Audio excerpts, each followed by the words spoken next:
Adaptación ashrámica a la vida esotérica. Octubre de 1949. Llegamos ahora a otro punto del estudio de este tema, concierne a uno de los problemas más difíciles que enfrentan los maestros en este momento, presenta también un problema excepcional para el Cristo. La vida física diaria de los maestros, del Cristo y de esos miembros de la jerarquía, iniciados y discípulos aceptados, que actúan en cuerpo físico. Ha sido orientada en los niveles subjetivos de la vida, la mayoría de ellos, y particularmente los miembros avanzados de la jerarquía, por regla general no se mezclan con el público ni deambulan por las calles de nuestras grandes ciudades. Trabajan como yo, en mi retiro de los Himalayas, desde donde he influido y ayudado a muchas más personas de lo que hubiera podido, si hubiese andado diariamente en medio del ruido y del caos de los asuntos humanos. Llevo una vida normal y creo que útil, como principal ejecutivo en un gran monasterio. La másico, pero mi trabajo principal, ampliamente diseminado en el mundo de los hombres, está en otra parte, llegando a este vasto número de seres humanos por intermedio de los libros, de los grupos que he iniciado e impulsado, tales como los hombres de buena voluntad y el movimiento de triángulos y de mis discípulos que hablan y difunden la verdad, tal como he tratado de presentarla. Lo mismo sucedió con el trabajo de todos los maestros, excepto 2 o 3, que recibieron un entrenamiento especial a fin de hacer algún trabajo preparatorio específico para la exteriorización de la jerarquía. El maestro inglés es uno de ellos, otro trabaja en Norteamérica, siendo relativamente desconocido. Lo he mencionado anteriormente como el Maestro P, aunque en realidad esa no es su inicial. Esta norma de soledad o retiro, se aplica a todos los maestros y al Cristo, porque desde los días atlantes las distintas ramas de la Gran Logia Blanca prefirieron trabajar en la soledad de la mente y, hasta donde es posible, en la soledad del lugar físico. No es la soledad de un espíritu separatista, sino la que proviene de la capacidad de no ser separatista y de la facultad de identificarse con el alma de todos los seres y de todas las formas. Esto puede ser mejor logrado en la intensa quietud de las zonas protegidas, donde los maestros, en las distintas ramas de la hermandad, han elegido morar. Esta soledad y aislamiento físicos les permite trabajar casi totalmente desde el nivel del plano búdico o intuitivo, perfeccionando la ciencia de impresión, influyendo y trabajando por intermedio de esas mentes que son susceptibles a su impresión mental. Esto se aplica igualmente a los maestros con cuerpos físicos y a quienes no tienen ningún arraigo en los tres mundos, se aplica también a los discípulos que están en encarnación o fuera de ella, de acuerdo a su destino, karma inmediato o forma de servicio. San Pablo, por ejemplo, estaba en la etapa iniciática de aprender a retirarse y trabajar correctamente en lo que Patanjali llama unidad aislada, cuando dijo que él había sido ascendido al tercer cielo y aprendido allí las inefables bellezas de la vida divina. Por lo tanto, el problema ante los maestros y sus discípulos consiste en trabajar cuando la exteriorización tenga lugar, en medio de la existencia del plano físico, sin estar ya apartados, aislados ni protegidos, sino actuando abiertamente en medio de los acontecimientos y realidades físicas y en la diversidad de contactos que presentan los tres mundos. Quizás sería útil recordar que, cuando el Cristo estuvo en presencia física en la Tierra, hace 2000 años, la población del mundo era relativamente pequeña, comparada con la de hoy. El contacto entre los pueblos era prácticamente nulo, y donde existía, era por lo general de naturaleza estrictamente militar o comercial, con un intercambio de ideas exclusivamente personales y escolásticas, entre los raros centros de enseñanza. En esos días era fácil retirarse al desierto, desaparecer en un lugar poco frecuentado y recargar y revitalizar al espíritu. Volver a estar estrechamente en contacto con las fuentes de inspiración en los niveles superiores de conciencia y, de esta manera, reorientar al instrumento activo en los tres mundos hacia el campo de contacto e inspiración superior. Mucho de esto puede observarse en la historia del Evangelio y de la vida del Cristo y del Maestro Jesús. Cuando el Cristo reaparezca y la jerarquía se exteriorice en la tierra, las condiciones diferirán totalmente. En la actualidad no hay lugares vacíos, la población del mundo aumentó grandemente y lo hace año tras año, ninguna localidad está aislada o es inalcanzable, las selvas son territorios abiertos al explorador y al sinnúmero de agentes comerciales, grandes ciudades cubren el planeta, multitudes de barcos cruzan los océanos, en las rutas aéreas viajan anualmente millones de pasajeros, la Tierra está dividida en pequeños sectores, por ferrocarriles, carreteras, autorrutas y miríadas de caminos secundarios y calles. De hecho, cada unidad viviente del mundo está en contacto con miles de unidades y puede a través de los numerosos medios de información ponerse en contacto con millones de personas. Los grandes rotativos publican noticias hora tras hora, y los ojos de millones de personas están incesantemente puestos sobre las páginas impresas, en toda hora del día o de la noche. Los oídos de millones de personas están diaria y horariamente sintonizados con la voz de la radio. Solo el sentido perceptivo interno permanece inactivo, porque únicamente la humanidad evolucionada vive continuamente en contacto con el mundo de la percepción y la intención espirituales. Por lo tanto, las condiciones que enfrenta la jerarquía constituyen un problema serio y drástico. Hasta donde sea posible, trataremos de considerar estas condiciones, porque es necesario tener alguna comprensión del problema si se quiere realizar un trabajo correcto. Lógicamente el problema reside en cambiar la orientación de la percepción, y no necesariamente el modo de vivir, o cualquier reajuste definido en el plano físico.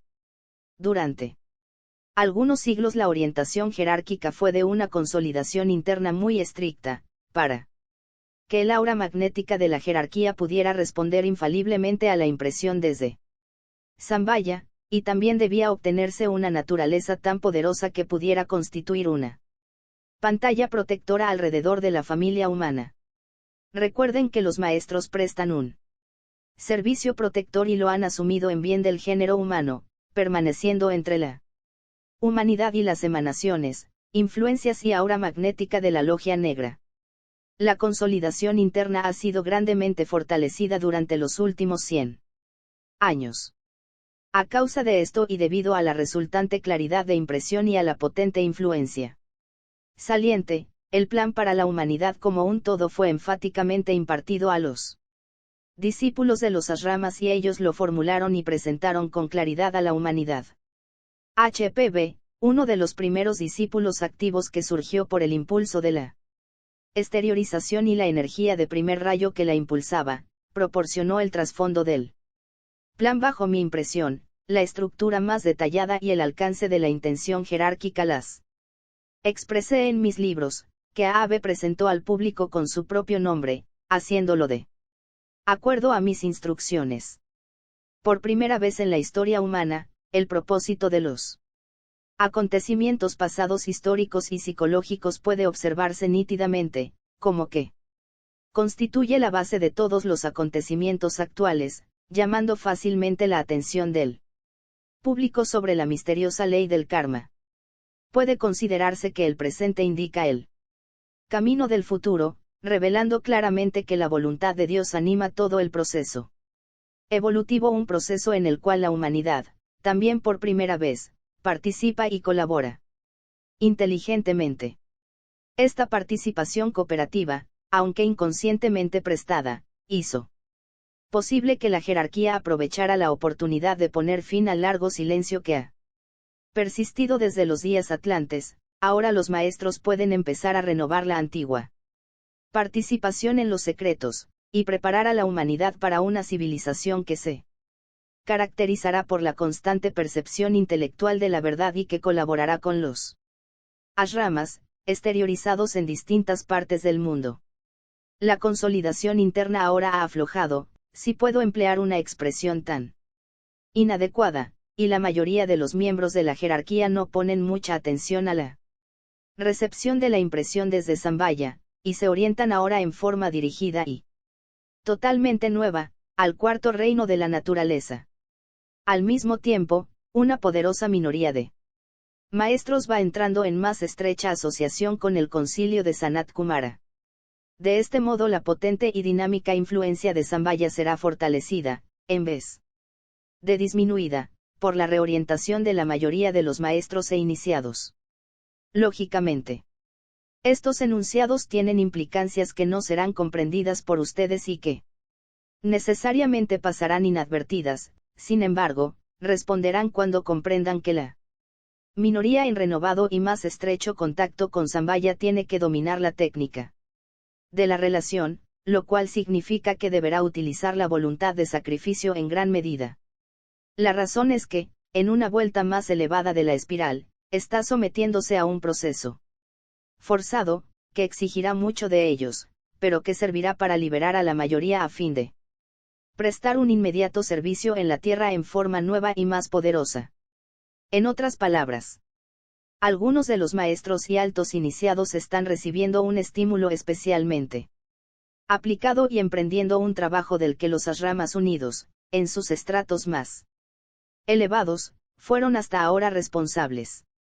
Esto los somete a un gran esfuerzo y los obliga a emplear el aspecto voluntad de su naturaleza divina en forma totalmente nueva y desconocida.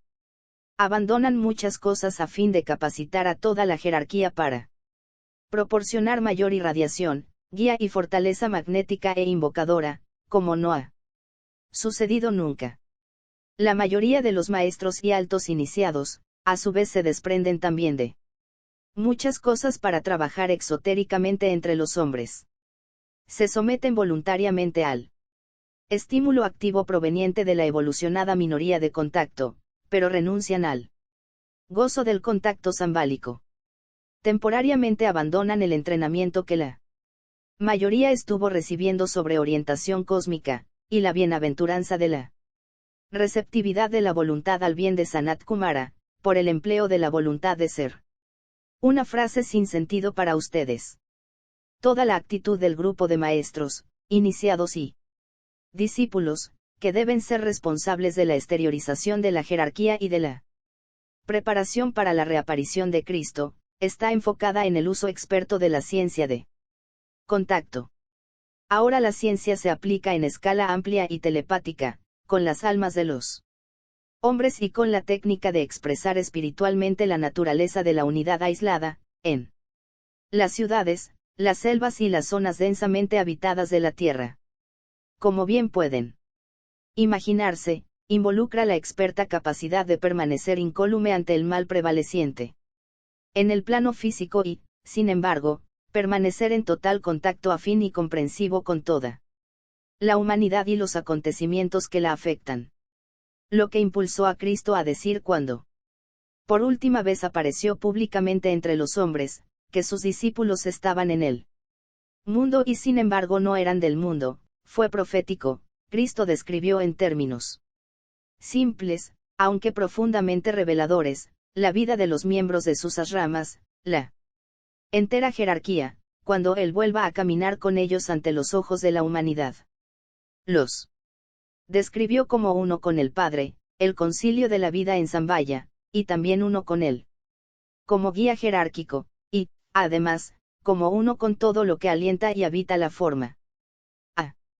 Todos los discípulos que tratan de colaborar con la inminente actividad de la jerarquía, les sugiero estudiar con cuidado el capítulo 17 del Evangelio de San Juan, escrito por ese amoroso discípulo regido por la influencia de la energía emanante del vehículo búdico del Cristo, que es también, como dije, idéntico al vehículo búdico del Buda.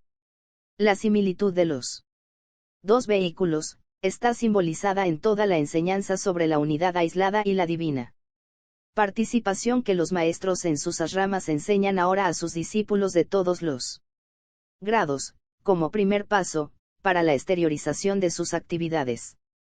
En consecuencia, un intenso proceso de entrenamiento se lleva a cabo en cada ashrama, en análogas líneas, dando por resultado el aislamiento ocultamente comprendido de ciertos maestros e iniciados.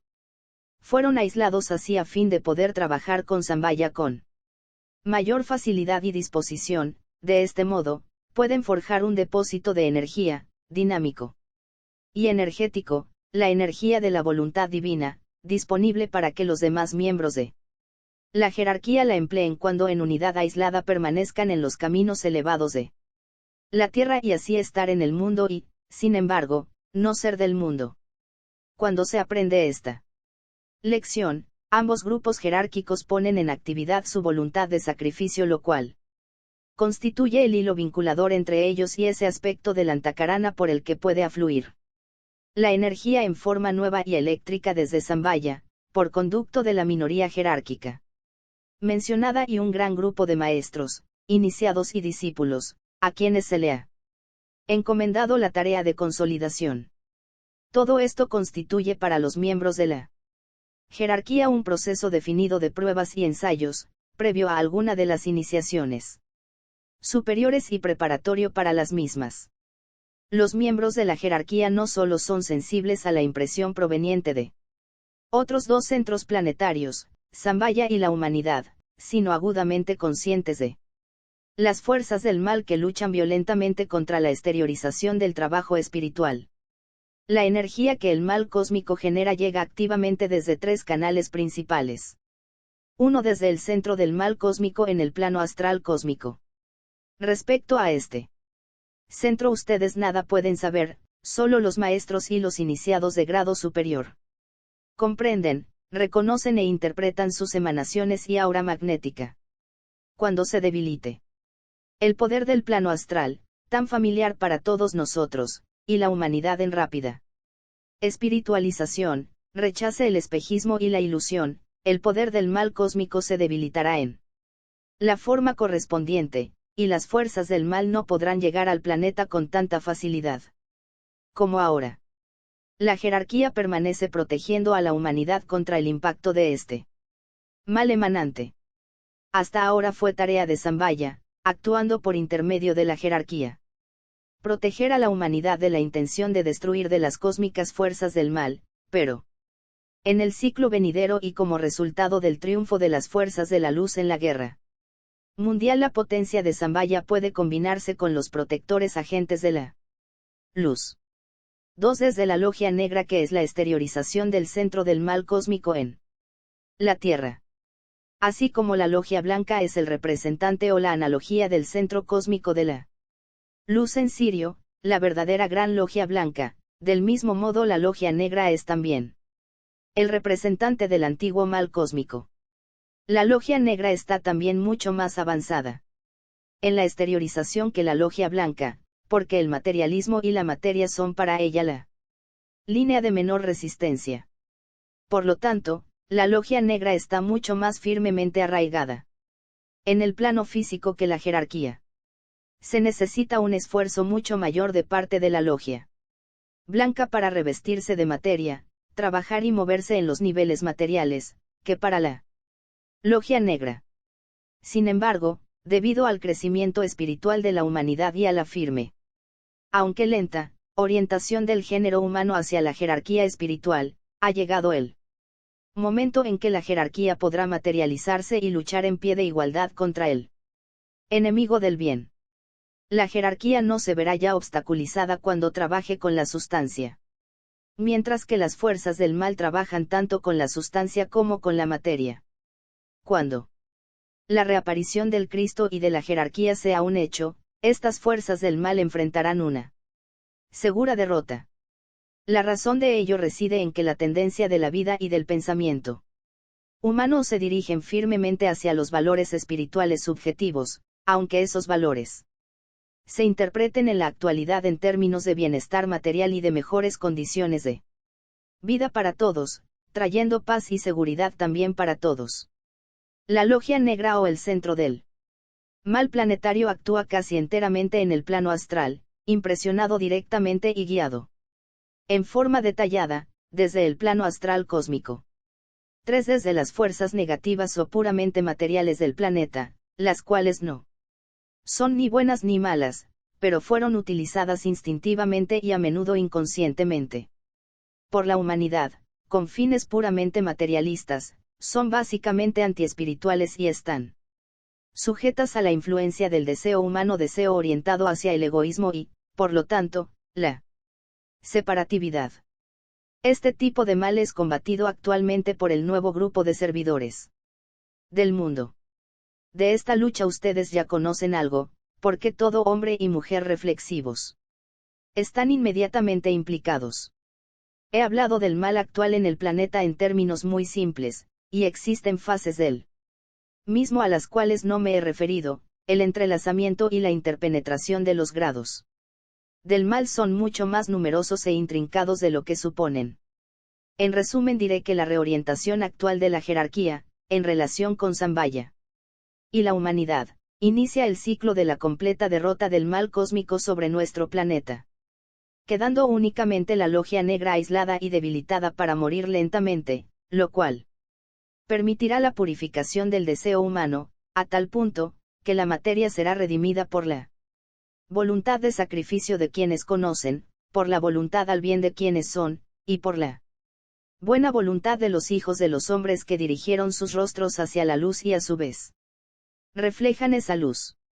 Como bien saben todos los discípulos, uno de los problemas que enfrentan constantemente, es la extrema sensibilidad hacia las corrientes mentales de aquellos con quienes están en inmediato contacto. Cuanto más avanzado es el discípulo, tanto mayor es su problema. La teoría de que por vivir y trabajar en un elevado nivel de conciencia, se inmuniza contra lo que emana del nivel inferior, ya no rige en la práctica. La ley oculta proclama que lo mayor puede incluir siempre lo menor, y así como esto es verdad para el logos planetario, la totalidad de todas las formas menores dentro de su universo manifestado, la misma ley es aplicable a los seres humanos. En consecuencia, el discípulo puede siempre incluir a lo que emana de quienes están en peldaños inferiores a los suyos, en la escala de evolución.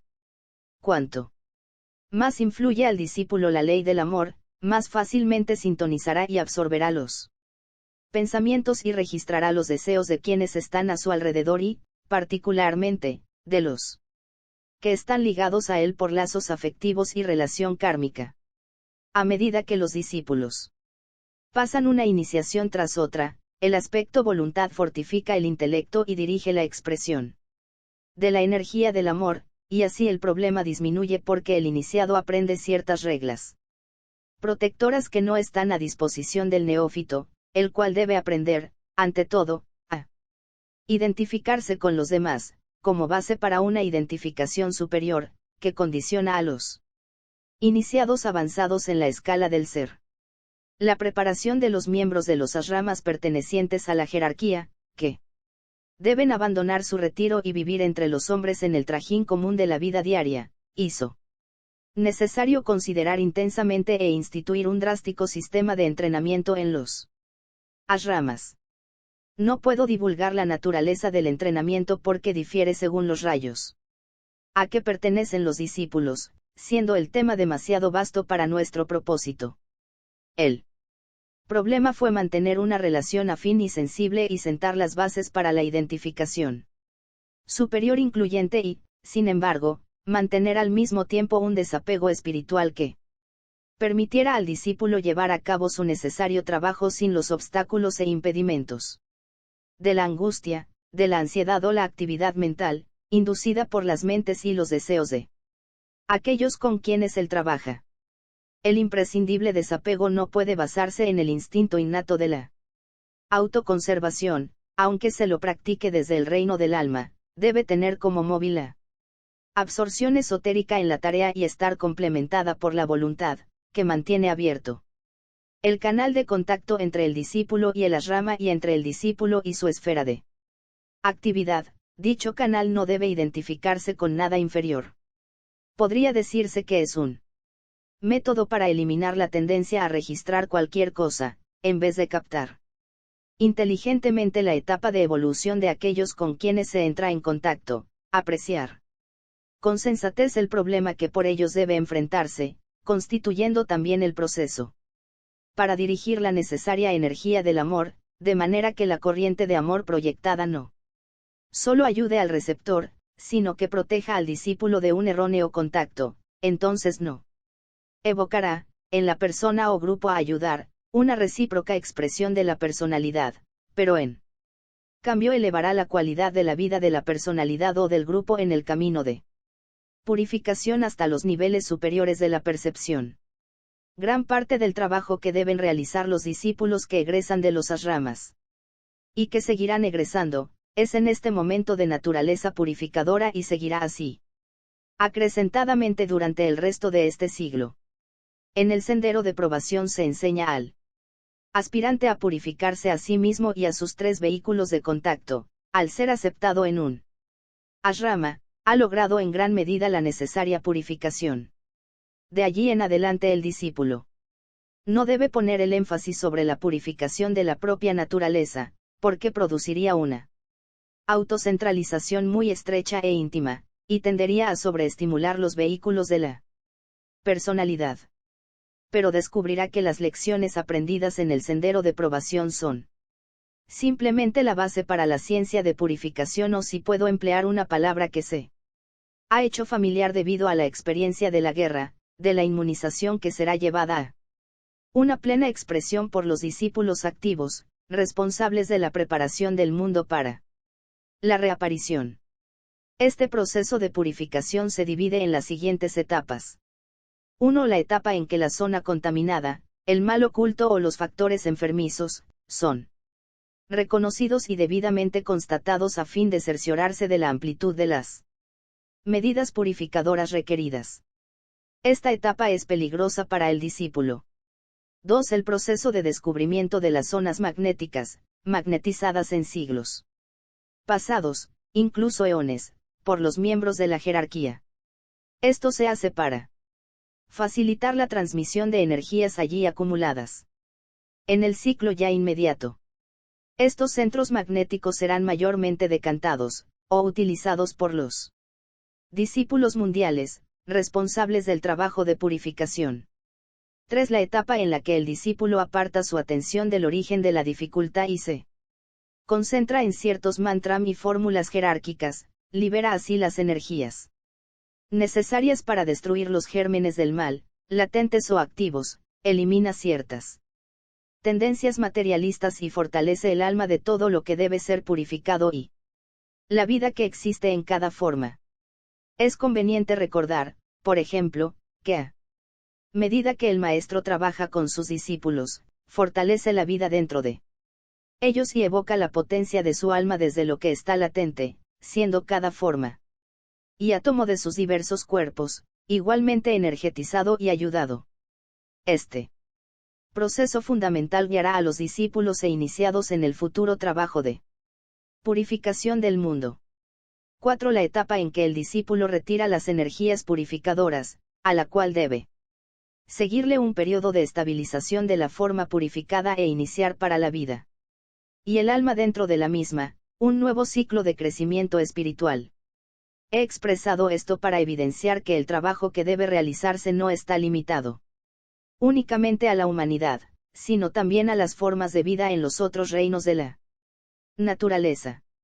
El estudio de la ciencia de la purificación aplicada está absorbiendo hoy la atención de todos los ashramas, los discípulos en los ashramas de primero, segundo y séptimo rayos están particularmente activos en estas líneas, porque la destrucción del mal es el trabajo del primer rayo y, destruyendo así sus efectos, se logra la pureza.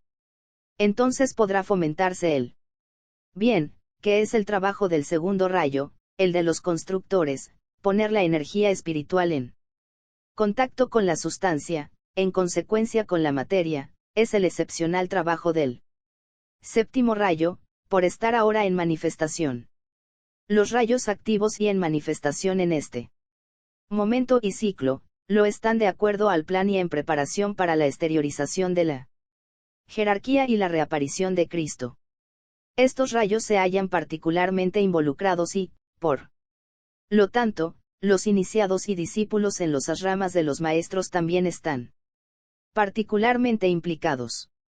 La ciencia de la purificación aplicada es también la ciencia de la energía aplicada, con el objeto específico de eliminar lo indeseable y lo que obstaculiza la entrada de la luz. proporcionando así el espacio y la entrada a lo deseado, lo bueno, lo bello y lo verdadero. En la aplicación de esta ciencia no hay lógicamente ningún infringimiento a la prerrogativa humana del libre albedrío. Esta antigua ciencia concierne principalmente a la purificación y redención de la materia y está enteramente en manos de los seres humanos dirigidos por la jerarquía. Esta dirección puede, consciente o inconscientemente, ser registrada. La ciencia de la redención, a la cual me he referido varias veces con anterioridad, es en realidad el arte aplicado del esoterismo y del vivir espiritual que ya se le está enseñando al género humano, que aprende constantemente a redimir los cuerpos a través de los cuales actúa. En realidad es el arte o la ciencia de la relación entre la vida y las vidas, como HPB lo expresa. Respecto a los demás reinos de la naturaleza, la jerarquía aplica la purificación por intermedio de los seres humanos, y hoy puede verse su proceso. Esta actividad realizada hoy, en forma ampliamente inconsciente, será redoblada y llevada adelante conscientemente por iniciados y discípulos entrenados que trabajan por intermedio de aspirantes y con ellos. Esto se está estudiando ahora en los diversos ashramas jerárquicos y, cuando se aplique después de 1975, traerá grandes e importantes cambios en la vida del mundo. Otra cosa de la cual la jerarquía se ocupa en este momento, en vista de los ajustes venideros requeridos, es descubrir a los aspirantes y a aquellos que se acercan al discipulado aceptado en todos los países, a fin de que el problema del idioma ofrezca poca dificultad. Habiendo descubierto a estas personas, su próximo paso es someterlas a un proceso de entrenamiento de su sensibilidad telepática, para que sean sensibles a la impresión jerárquica. Al mismo tiempo su intuición requerirá ser estimulada, pero debido a que la intuición es inútil e inalcanzable si no se posee un alto grado de inteligencia, estas personas deben ser buscadas en los niveles mentales. Poseer una mente abstracta no es suficiente. Es útil, porque garantiza la habilidad del aspirante para construir el antakarana, pero no obstante es posible poseer una muy bien desarrollada conciencia abstracta y sin embargo carecer totalmente de percepción intuitiva. Por ejemplo, esta es la principal limitación de Z. Es un sensato pensador abstracto y esto es algo raro, pues generalmente son idealistas imprácticos. Sin embargo, aún no es nada intuitivo. Podría serlo con facilidad si se desprendiera de ciertas cosas. Básicamente hablando, la intuición no es la reveladora de las verdades esotéricas. Llegan por otra línea de percepción espiritual. La intuición es esencialmente el órgano de la percepción grupal, y aquello que oportunamente eleva a la personalidad a su correcta posición como agente del alma en el grupo. Z tiene una sólida teoría respecto a actitudes y trabajos grupales y les sorprenderá excesivamente mis comentarios. Pero mientras se aísle de los cálidos contactos grupales y no busque, en nombre del servicio, el amor del grupo.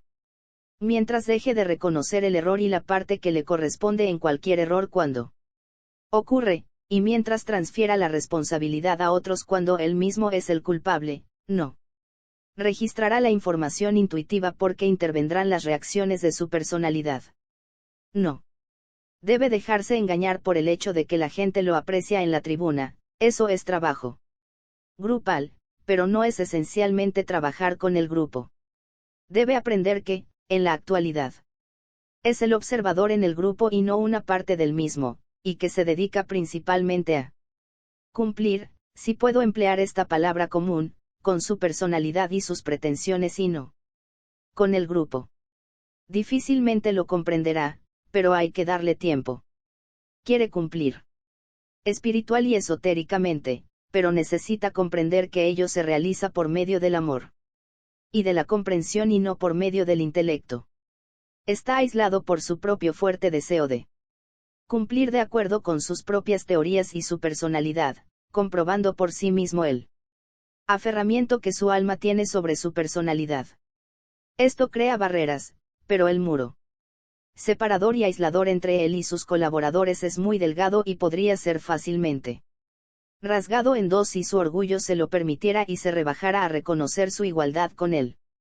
Grupo, al que está asociado y con los miembros más insignificantes de ese grupo, lo cual aún no hace, a pesar de lo que dice de sí mismo. 403. El faro de la jerarquía escudriña hoy el planeta y entre las masas selecciona a hombres y mujeres que dan señales de su posibilidad esotérica, y tienen como factor fundamental básico en sus vidas el amor a la humanidad y al Cristo. La persona devota común que constantemente se consagra y dedica al Cristo o a los maestros con espíritu de adoración, no será seleccionada para este entrenamiento específico. Su actitud y desarrollo se interponen violentamente entre ella y su objetivo. Se busca al hombre que se olvida de sí mismo y le interesa más ayudar a los seres humanos afligidos, pero no obstante está firmemente convencido de la realidad de los mundos invisibles. Cuando hayan sido descubiertos estos hombres y mujeres, la tarea del iniciado que los descubra es procurar que de alguna manera llegue al aspirante la información acerca del plan jerárquico respecto a la reaparición de Cristo, con el nombre familiar correspondiente al trasfondo religioso del aspirante, y también de las verdades ocultas fundamentales y necesarias, acentuando particularmente la ley de causa y efecto y, en forma secundaria, la ley del renacimiento. La ley de causa y efecto tiene mayor importancia que la ley de renacimiento, porque necesita acción, por parte del aspirante, que inevitablemente condiciona el futuro. Nada puede hacerse respecto a la ley de renacimiento, excepto someterse a ella y agradecer que la oportunidad se presente constantemente. Referente a los numerosos ajustes que los miembros de la jerarquía en sus diversos grados deberán hacer, en lo que podría denominarse sus vidas y hábitos personales, nada tengo que decir. Sé muy bien cuáles son las preguntas que surgirán en sus mentes y quisiera ocuparme de una o dos de ellas. Por ejemplo, algunos preguntan: 1. ¿En qué forma aparecerán en la Tierra los miembros de la jerarquía en sus diferentes grados? Vendrán por los medios comunes de nacimiento, niñez y madurez. Algunos iniciados quizás adopten este método común, otros ya están pasando por él y se hallan en las etapas de la infancia y la adolescencia, a ellos se les encargará una gran parte del trabajo preparatorio.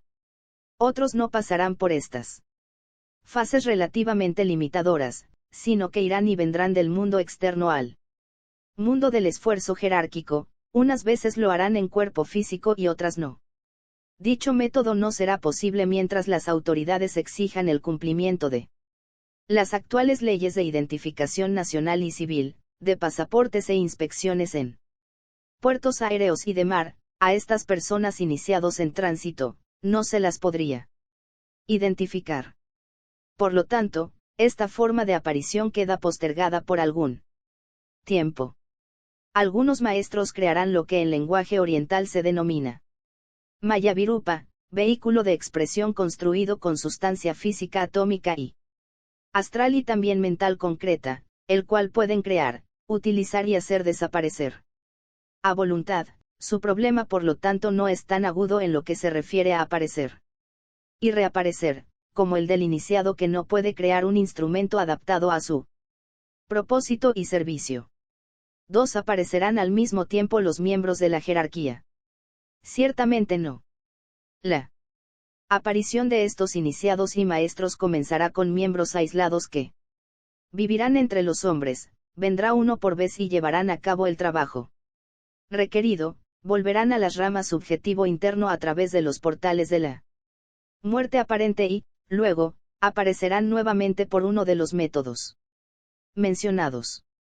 Dicho proceso ha tenido lugar durante algún tiempo y comenzó 404. Alrededor del año 1860. El trabajo realizado por estos discípulos en la conciencia humana está siendo reconocido y lograron cambiar la conciencia y el pensamiento de muchos millones de personas. Sus ideas van compenetrando el pensamiento del mundo. Recordaré también, a fin de alentarlos, que yo mismo me cuento entre estos iniciados activos, pues en último análisis todo maestro es eso, y yo, desde mi arraigo físico, es decir, mi cuerpo físico, mi ubicación en el norte de la India, en colaboración con el discípulo A.B. y también con F.B., he realizado mucho para introducir ciertos conceptos, antiguos, sin embargo nuevos en su presentación, en la conciencia de la humanidad. También mucho he hecho para estimular, de la latencia a la potencia, la buena voluntad instintiva de los hombres.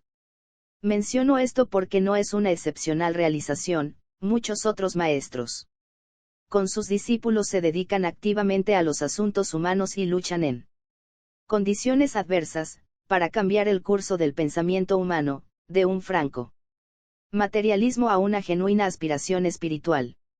Muchas otras preguntas surgen en la mente de mis lectores, y cuanto menos evolucionados están, más preguntas hacen sin importancia alguna y ponen mayor énfasis sobre los aspectos materialistas del tema. No tengo la intención de responderlas, aunque sé cuáles son, como también lo sabe A.B. No son vitales y la respuesta vendrá por sí misma a su debido tiempo, cuando esté más avanzada la tarea de preparación de las mentes de los hombres. Cuando se conozca la existencia de los maestros y su esfuerzo jerárquico, y con la jerarquía unida de nuestro planeta lleguen a ser verdades comúnmente reconocidas, y la buena voluntad activa se reconozca como un verdadero acervo nacional en todos los países, entonces se acelerará grandemente la exteriorización de la jerarquía, luego comenzarán a tomar forma definida los 5 centros espirituales y evocarán también el reconocimiento, se conocerán los grupos que allí trabajan, y estarán en estrecho y mutuo contacto. Desde ese momento la red de iniciados y discípulos dirigidos por los maestros será mundial y en todos los campos de la expresión humana la opinión de estos hombres y mujeres y la de los maestros que presiden los 5 centros con sus grupos afiliados, será considerada de inmenso valor por todas las organizaciones gubernamentales, económicas y sociales. Entonces, debido a una gran ola de inspiración espiritual, el divino espíritu de expectativa por la reaparición de Cristo se extenderá por el mundo, recién entonces, se considerará creíble y digna de crédito, y su venida proporcionará el germen de toda esperanza mundial. La razón de ello estriba en que las personas más respetables, iluminadas y cultas del planeta lo esperan. Vendrá, hermanos míos, trayendo nuevas energías de amor y compasión, complementando el espíritu de una nueva iluminación, a estos importantes acontecimientos. Debe agregarse la nueva revelación que todos los hombres esperan, a la cual podrán responder debido al necesario y nuevo estímulo. Muchos de los que leen esta parte de mis instrucciones se decepcionarán, pues en la mayoría de los casos la mente humana es fútil y tonta, porque no doy explicaciones sobre los medios que emplearán los miembros de la jerarquía para adaptarse a las modernas condiciones de vida, cuál será su alimento y si se casarán o no. Solo diré que vivirán la vida moderna y lo que ella significa, y demostrarán que esa vida, producto normal del proceso evolutivo, puede ser vivida divinamente. Expresarán el ideal más elevado del matrimonio. Les recordaré que muchos de los maestros están casados y tienen familia, y demostrarán el principio que 405 subyace en la perpetuación de la raza de los hombres, y también que toda vida es una sola vida. Que la forma es siempre una unidad sacrificada en el vasto esquema de la manifestación divina. Enseñarán que todo lo que hagamos, comamos y bebamos, debe hacerse de acuerdo a una ley correcta, moderada y natural, con espíritu de amorosa comprensión y siempre para gloria de Dios. Llevarán una vida de orden y moderación en todas las cosas, y probarán de que en la tierra pueden existir personas sin inclinaciones erróneas ni malas cualidades. Serán ejemplos vivientes de buena voluntad, de verdadero amor y de inteligente y aplicable sabiduría, de rectitud de carácter, de normal buen carácter y de humor normal. En fin, serán tan normales que probablemente no se los reconozca por lo que son. Finalmente, manifestarán a los que están a su alrededor, el significado del correcto móvil, la belleza del servicio altruista y una vívida percepción intelectual. Esta es, hermanos míos, una afirmación muy común, desde el punto de vista de la persona buena y bien intencionada, que el valor de la misma escapará a su atención. No obstante, es una afirmación que, como diría un iniciado, merece su más dedicada atención y consideración, que debe ser seguida en un esfuerzo por expresar las mismas cualidades en el camino hacia el portal de la iniciación. El trabajo de los ashramas exteriorizados. Aquí será suficiente un breve delineamiento. En las páginas precedentes me ocupé algo extensamente del trabajo propuesto para los ashramas exteriorizados y también en varios otros de mis libros asterisco. Y no será posible dar una presentación más detallada en este momento. La exteriorización que se avecina traerá una acrecentada estimulación que afectará lógicamente a los discípulos y aspirantes e involucrará un periodo de adaptación a esta vibración superior. La adaptación a la acrecentada vivencia será posible por la enunciación de ciertas afirmaciones básicas que guiarán a los discípulos, aspirantes y personas de buena voluntad. Específicamente, los ashramas exteriorizados estarán activos en 4 líneas principales. 1. La creación y vitalización de la nueva religión mundial. 2. La reorganización gradual del orden social, orden libre de toda opresión y persecución de las minorías, del materialismo y del orgullo. 3. La inauguración pública de un sistema iniciático, que involucrará el desarrollo y la comprensión del simbolismo. 4. El entrenamiento exotérico de los discípulos y de la humanidad en este nuevo ciclo. Mientras tanto, hermanos míos, ¿qué deben hacer durante este periodo intermedio? ¿Cuál es su trabajo y su meta? Permítanme acentuar 1 o 2 puntos. Asterisco cartas sobre meditación ocultista. Cartas 8 y 9. Tratado sobre fuego cósmico, páginas 600 a 609. Tratado sobre los 7 rayos, los rayos y las iniciaciones, TV, páginas 269 a 624. 406. La meta material que todos los que aman a sus semejantes y sirven a la jerarquía deben tener siempre presente en la mente y en el corazón, es la derrota del totalitarismo. No digo la derrota del comunismo, sino la derrota de ese proceso maligno que involucra la imposición de ideas, que tanto puede ser el método de las naciones democráticas y de las iglesias de todas partes, como el método que emplea la URSS. A esto le llamamos totalitarismo. Les pediría que hicieran esta diferencia con claridad en sus mentes. La meta material es derrotar todo lo que infringe el libre albedrío humano y mantiene a la humanidad en la ignorancia. Esto es aplicable equitativamente a cualquier sistema establecido católico o protestante que impone sus conceptos y su voluntad sobre sus adherentes. Actualmente, el totalitarismo es la base del mal, se encuentra en todos los sistemas de gobierno, de educación, en el hogar y en la comunidad. Aquí no me refiero a las leyes que hacen sólidas, posibles y correctas las relaciones grupales, esas leyes son esenciales para la comunidad y el bienestar nacional, y no implican una naturaleza totalitaria. Me refiero a la imposición de la voluntad de unos pocos sobre la totalidad de la masa de los pueblos. La derrota de esta tendencia indeseable en todas partes constituye para ustedes la meta definidamente material. La meta espiritual es establecer el reino de Dios. Uno de los primeros pasos hacia esto es preparar las mentes de los hombres para aceptar el hecho de que la reaparición de Cristo es inminente.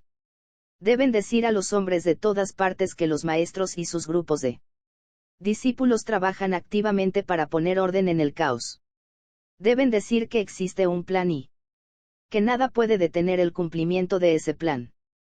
Deben decir también que la jerarquía permanece y ha permanecido durante miles de años y es la expresión de la sabiduría acumulada de las edades. Deben decir ante todo que Dios es amor, que la jerarquía es amor y que el Cristo viene porque ama a la humanidad. Este es el mensaje que deben transmitir ahora, y con esta responsabilidad los dejo. Trabajen, hermanos míos. Este archivo fue descargado desde www.tibetano.mi@.com, www.tibetano.nerad.aru, kaczynski206@hotmail.com, kaczynski@yandex.aru.